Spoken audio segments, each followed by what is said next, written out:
What's up guys, Andrew here. Welcome back to Joe Tutorial, and in this video I'm going to show you how to create a booking.com account. So if you want to book a trip or a flight, whatever it is, if you're planning a vacation and you want to book a hotel, you can easily create an account on booking.com. It is widely known and of course one of the best that you can find out there. So how do you create that? You want to simply open up your browser and go to booking.com. So once you type in booking.com in your browser, guys, you'll be taken over to the booking.com website, right? So you can go ahead and you can do flights, you can do hotels, you can do boat, you can rent cars, you can do whatever it is. So it's super easy, especially if you have a Google account.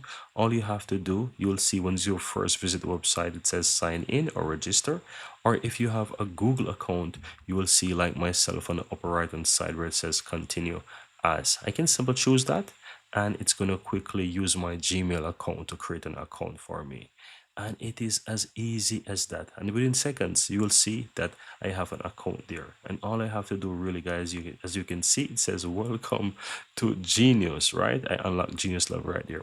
So just simply click on got it, or you can click on the X, and that's how you easily create an account. Now guys, I'm going to show you how to really use booking.com. It is super simple, so if you want to learn more, hit the subscribe button, and so I'll teach you how to do quite a lot with this booking.com website. And this is going to make it super easy for you when you want to use booking.com to basically book your travels on your next vacation. And that's it, guys. Very easy and very simple.